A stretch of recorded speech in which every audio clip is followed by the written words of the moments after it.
உலகெங்கும் நிறைந்திருக்கும் தமிழ் நேயர்கள் அனைவருக்கும் எமது மனமார்ந்த வணக்கம்.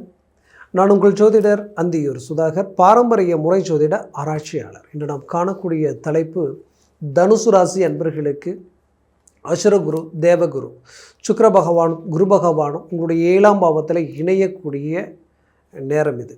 எப்படின்னா மே 14ஆம் தேதியிலிருந்து ஜூன் 2ஆம் தேதி வரைக்கும். ஜூன் 2ஆம் தேதி குரு பெயர்ச்சி ஆகிடுவார். உச்ச குருவாக மாறி கடகத்தில் நிற்க போகிறாரு. அந்த குரு பயிற்சி பற்றி அடுத்த காணொலியில் நம்ம பேசலாம்.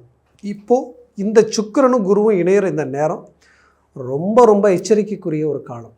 இந்த காலகட்டங்களில் நீங்கள் என்ன செய்யலாம், என்ன செய்யக்கூடாது அப்படின்றத நம்ம பார்க்கலாம் இந்த காணொலியில். நம்ம சேனலை சப்ஸ்கிரைப் பண்ணாதவங்க பண்ணிக்கோங்க, பெல் பட்டனை கிளிக் பண்ணி ஆல் ஆப்ஷனை கொடுத்துக்குங்க. அப்போ தான் அடுத்தடுத்து காணொலி உங்களை உடனடியாக வந்து அடையும். அப்போது தனுசு ராசினா சொல்ல வேண்டியதே இல்லை. எப்போவுமே உங்களை பொறுத்தவரையிலையும் தெய்வ சிந்தனையோட தெய்வத்தை நினச்ச எல்லா விஷயத்தையும் அழகாக இறங்கி செயல்படுவீங்க.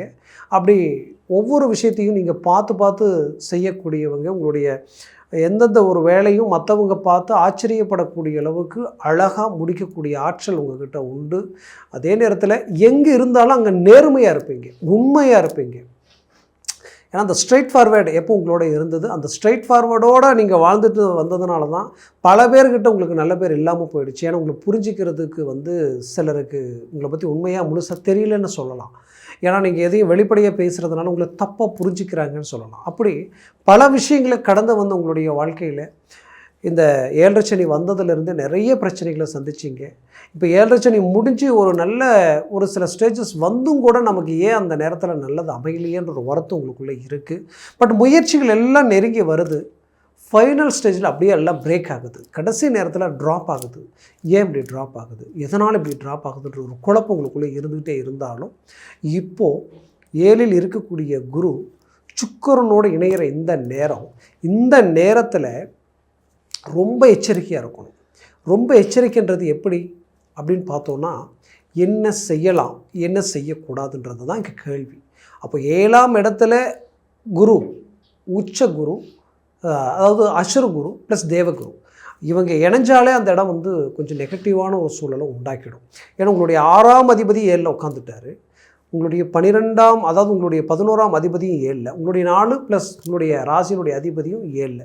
அப்போது இந்த நிலை உங்களுக்கு எப்படி இருக்கும் அப்படின்னு பார்த்தோன்னா, அந்த 7ன்றது ஃபஸ்ட் கணவன் மனைவிக்குரிய ஒரு இடம். அப்போ இந்த நேரத்தில் எக்காரணத்தை கொண்டு கணவன் மனைவி உங்களால் உங்களுக்கு பிரச்சனை வராது. 3வது நபர்களால் பிரச்சனை வரும், 3rd பர்சனால் பிரச்சனைகள் வரும். 3வது நபர்ன்றது யாருன்னா, உங்களுடைய சொந்தம், பந்தம், உங்களுடைய மனைவி வழி சொந்தமோ இல்லை கணவன் வழி சொந்தமோ ஏதோ ஒரு விதத்தில் அவங்களுடைய பேச்சை எடுத்து அவங்களுக்காக பேச போய் உங்களுக்குள்ள ஆர்கியூமெண்ட் அதனால் ஒரு மன உளைச்சல் வர வாய்ப்புகள் இருக்குது. அப்படி வந்ததுன்னா அந்த பிரச்சனை அவ்வளோ சாதாரணமாக கிளியர் பண்ண முடியாது. அதை மனசில் வச்சுக்கோங்க. அதனால் அதை தவிர்த்துடுங்க. அதை நீங்கள் தவிர்க்கிறது ரொம்ப நல்லது. ஒன்று. அடுத்தது பார்த்திங்கன்னா 7ஆம் பாவம் பார்ட்னர்ஷிப் வரவு செலவு சம்மந்தப்பட்ட விஷயங்கள். இந்த 18 நாள் எதையும் அதை பற்றி அதிகமாக பேசிக்க வேண்டாம். சராசரியாக எப்பவும் பேசுகிறத பேசிக்கிங்க. ஆனால் ஏதாவது ஒரு முடிவு எடுக்கிறதோ, புதுசாக ஒருத்தரை சேர்க்கிறதோ, இல்லை இருக்கிறத எடுக்கிறதோ, இந்த மாதிரியான விஷயங்களை பற்றி பேச வேண்டாம்.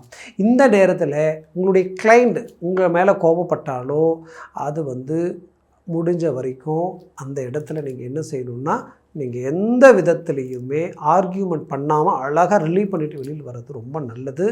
இங்கே மட்டும் இல்லை, எங்கேயுமே ஆர்கியூமெண்ட்டு அந்த 18 நாள் தேவையே இல்லை. ஏன்னா இந்த ஆர்கியூமெண்ட் உங்களை தேவையில்லாத மன அழுத்தத்திற்கு கொண்டு போயிடும். இதுலேயும் குறிப்பாக உங்களுடைய பந்தங்களோ நட்பு ரீதியிலையோ இருக்கக்கூடியவங்கக்கிட்ட நீங்கள் எப்பவும் யதார்த்தமாக பேசுவீங்க, யதார்த்தமாக பழகுவீங்க. ஆனால் அவங்க என்ன பண்ணுவாங்கன்னா, இன்னொருத்தரை பற்றி 1000 அதாவது 10 வார்த்தைகள் உங்கள்கிட்ட அவங்களை குறை சொல்லுவாங்க. அவங்க சொன்னாங்களேன்ட்டு நம்ம 1-2 நெகட்டிவாக நம்ம யதார்த்தமாக பேச போய் அவங்கக்கிட்ட சொல்லி மறுபடியும் அது உங்கள் தலைக்கே கட்டுற அளவுக்கு தேவையில்லாத பிரச்சனைகளில் லாக் ஆகக்கூடிய வாய்ப்புகள் இருக்குது. இது வேலை செய்கிற இடத்துலையும் இந்த பிரச்சனைகள் நடக்கும். அதனால் வேலை செய்கிற இடத்துல உங்களுக்கு வேலை செய்கிறவங்களும் சரி, உங்களுக்கு கீழே வேலை செய்கிறவங்களும் சரி, உங்களுக்கு சக ஊழியர்களையும் சரி, நீங்கள் கொஞ்சம் எச்சரிக்கையோடு அந்த காலகட்டங்களில் பயன்படுத்திக்கிறது நல்லது. அதே நேரத்தில் இந்த நேரத்தில் மிக எச்சரிக்கை எங்கே இருக்கணும்னா, உங்களுடைய டாக்குமெண்ட், நீங்கள் ஒரு இடத்துல அட்வான்ஸ் கொடுக்குறீங்க, ஒரு இடம் வாங்குறதுக்கு அது ரொம்ப பார்த்து கொடுக்கணும். அதே நேரத்தில் இந்த நேரத்தில் நீங்கள் ஒரு இடம் விற்கிறீங்கனாலும் அதையும் கொஞ்சம் நல்லா பார்க்கணும். இதை கொஞ்சம் இதில் ரெண்டில் எது செஞ்சாலும் கொஞ்சம் கேர்ஃபுல்லாக செய்யுங்க. அடுத்தது பெரிய லெவலில் ஒரு தொழிலை தொடங்கலான்னா கரெக்டாக அந்த 18 நாள் மட்டும் கொஞ்சம் நிதானமாக யோசித்து செயல்படுறது நல்லது. அந்த நேரத்தில் எதையும் நீங்கள் புதுசாக தொடங்குறத விட பெரிய லெவலில் இன்வெஸ்ட்மெண்ட் பண்ணுறத விட பண்ணாமல் இருக்கிறது நல்லது. இந்த நேரத்தில் அதிர்ஷ்டத்திற்குரிய வாய்ப்புகள் இருக்குது. என்னென்னா நம்ம ஒரு ஒரு ஒரு 100 200 கொடுத்து ஒரு லாட்ரி வாங்கினாலோ இந்த மாதிரியான சின்ன சின்ன விஷயங்களில் பெரிய வாய்ப்புகள் இருக்குது. பட் பெரிய விஷயங்கள் இன்வெஸ்ட்மெண்ட் பண்ணி எடுக்கலாம்னு நினச்சிங்கன்னா அது தப்பு. அதை முடிஞ்ச அளவுக்கு அவாய்ட் பண்ணிக்கிறது நல்லது. அடுத்தது வந்து பார்த்திங்கன்னா, இந்த குறிப்பாக சொல்லணுன்னா தனுசு ராசி என்பவர்களுக்கு அடுத்தது எது ரொம்ப முக்கிய விஷயம்னா பிள்ளைகளுடைய விஷயத்தில் ரொம்ப கேர்ஃபுல்லாக இருங்க. அதுவும் உங்களுடைய கல்வி ரீதியில் நீங்கள் எதிர்பார்த்த பர்சன்டேஜ் வரலன்ற வருத்தப்பட்டு அவங்கள எதுவும் பேச வேண்டாம். கண்டிப்பாக அடுத்த ஸ்டேஜில் அவங்க ஒரு நல்ல ரிசல்ட்டு கொடுப்பாங்க. அதில் எந்த மாற்றமும் இல்லை.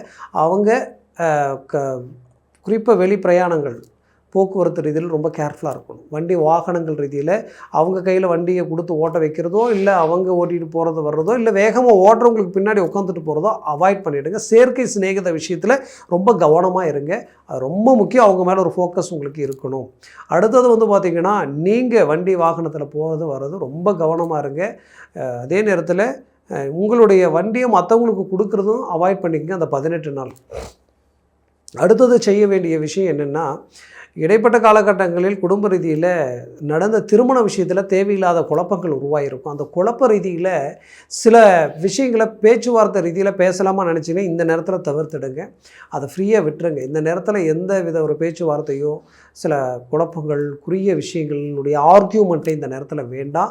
அமைதியாக விட்டுட்டு இந்த 18 நாள் கழித்து அதை பற்றி உட்காந்து பேசுங்க. அப்போ தீர்வு கிடைக்கும். இந்த நேரத்தில் தேர்ட் பர்சனை உள்ளே என்ட்ரியாக விட வேண்டாம். அதை என்ட்ரி பண்ணிங்கன்னா அது உங்களுக்கு தலைவலி தான். அதனால் எல்லாத்தையும் லெவல் பண்ணி கொஞ்சம் நாசூக்காக கொண்டு போக பாருங்கள். மற்றவங்களை நம்பி ஜாமீன் கையெழுத்து போடுறதோ, நானாச்சு பார்த்துக்கலான்னு சொல்கிறதோ இது எல்லாத்தையும் அவாய்ட் பண்ணிவிடுங்க. முடிஞ்ச வரைக்கும் உங்களை நம்பி நீங்கள் எதையும் செயல்படுங்க. இன்னொருத்தரை நம்பி எல்லா காரியத்தையும் ஒப்படைச்சிட்டு அவங்க பார்த்துக்குவாங்கன்னு விட்டிங்கன்னா அது உங்களுக்கு பெரும் தலைவலியாக மாறிடும். அதில் ரொம்ப கவனமாக இருங்க. மேற்கொண்டு எனக்கு தெரிஞ்சு தனுசு ராசி அன்பர்கள் பொறுத்த வரையிலையும் எப்போவுமே யதார்த்தம் உங்கள்கிட்ட உண்டு. ஒருத்தரை நம்பிட்டிங்கன்னா அவங்க எது சொன்னாலும் கேட்பீங்க. முடிஞ்ச வரைக்கும் மற்றவங்க சொல்கிறாங்களேன்ட்டு எதுலேயும் ஒரு இன்வெஸ்ட்மெண்ட் பண்ணுறதோ, எந்த வித ஒரு அமௌண்ட்டை நம்ம கொடுத்து செயல்படுறதோ அவசியம் தவிர்க்கிறது ரொம்ப நல்லது. அதை மனசில் வச்சு செயல்பட்டுங்க. மற்றபடி உங்களுக்கு எல்லா விதத்துலேயுமே ஒரு பாசிட்டிவ் இந்த இடத்துல இருக்குது. அந்த பாசிட்டிவ் பெரிய லெவலில் உங்களுக்கு சக்ஸஸ்ஃபுல் கொடுக்க போகுது. எப்படின்னா அடுத்த குரு பயிற்சி உச்ச குருவாக மாறும்போது அதை பற்றி நம்ம அடுத்த காணொலியில் இன்னும் விளக்கமாக நான் சொல்கிறேன். அதே நேரத்தில் இப்போ நீங்கள் செய்ய வேண்டிய விஷயம் என்னென்னு அப்படின்னு பார்த்தீங்கன்னா, தாராளமாக வெளிநாடு வெளி முயற்சிகள் கிடைச்சா போங்க. அது இந்த நேரத்தில் கிளிக் ஆகிடும். மூவ் பண்ணிங்கன்னா அது உங்களுக்கு நல்லா ஒர்க் அவுட் ஆகிடும். இருக்கிற வேலையில் இன்னும் ஹார்ட் ஒர்க் பண்ணுங்கள். அதே நேரத்தில் பிஸ்னஸ் ரீதியில் இன்னும் ஸ்ட்ராங்காக இறங்கி பேச்சுவார்த்தையை பண்ணி நல்லா அடுத்த கடத்தை கொண்டு போகலான்னு நினச்சிங்கன்னா அது இப்போ நீங்கள் செய்யலாம். தாராளமாக பண்ணலாம். அது ஒன்றும் தவறு இல்லை. அதே நேரத்தில் இந்த நேரத்தில் நீங்கள் செய்ய வேண்டிய தெய்வ வழிபாடுகள் என்ன அப்படின்னு பார்த்தீங்கன்னா, இப்போ நீங்கள் தட்சிணாமூர்த்தியை வழிபடுறது ரொம்ப நல்லது. அதுவும் பார்த்திங்கன்னா சிவன் கோயிலில் தட்சிணாமூர்த்தி இருப்பார். வியாழக்கிழமையானால் நீங்கள் தட்சிணாமூர்த்தியை வழிபடுவது நல்லது. அந்த காலகட்டங்களில் தட்சிணாமூர்த்தியை வழிபடும் பொழுது இந்த மாதிரியான பிரச்சனைகள் எதுவும் உங்களை நெருங்காத அளவுக்கு இருக்கும். இதோடு நீங்கள் பார்த்திங்கன்னா இந்த காலகட்டங்கள் உங்களுடைய ஆரோக்கிய விஷயங்களிலும் கொஞ்சம் கவனமாக நீங்கள் பார்த்துக்குங்க. தாயினுடைய ஆரோக்கியத்திலையும் ரொம்ப கவனமாக இருக்கிறது ரொம்ப நல்லது. இதை மட்டும் மேனேஜ்மெண்ட் பண்ணுங்கள். ஆட்டோமேட்டிக்காகவே உங்களுக்கு எல்லாமே கைக்கூடி வரும். என்னை பொறுத்தவரையிலும் நான் சொன்ன பலன்கள் கோச்சார ரீதியில் தான் உங்களுக்கு நான் சொல்லியிருக்கிறேன். உங்கள் ஜனன ஜாதகமும் திசா புத்தியும் ப்ளஸ் சர்வாஷ்ட வர்க்க பரல்கள் பொறுத்து பலன்கள் மாறுபடும். அதனால் ஜனன ஜாதகத்தை பார்த்து எந்த ஒரு முடிவு எடுக்கிறது ஆகச் சிறந்தது. அப்படி பார்க்கணுன்னு நினச்சிங்கன்னா கீழே இருக்கக்கூடிய இந்த கான்டாக்ட் நம்பருக்கு கால் பண்ணி முன்பதிவு செய்து வாட்ஸ்அப் மூலமாக உங்கள் ஜாதகத்தை அனுப்பி தெளிவாக விவரமாக கேட்டு தெரிஞ்சு அதை சார்ந்த முடிவுகளும் முயற்சிகள் எடுங்க. அது 100% சக்ஸஸ்ஃபுல் கொடுக்கும். ஏன்னா சர்வாஷ்ட வர்க்க பரல்கள் 3க்கு மேலே 4 5 6 7 எல்லாம் இருந்துட்டு ஜாக்பாட் அடித்த மாதிரி வேலை செய்யும். அது பெரிய லெவலில் சக்ஸஸ்ஃபுல் கொண்டு போயிடும். அதனால் ஜனன ஜாதகத்தை பாருங்கள். மற்றபடி என்னை பொறுத்தவரையிலையும் தனுசு ராசி அன்பர்களினுடைய வாழ்க்கை மிக மிக வளமாக அமைந்திட மனமார்ந்த வாழ்த்துக்கள். நன்றி, வணக்கம். மீண்டும் சந்திக்கலாம்.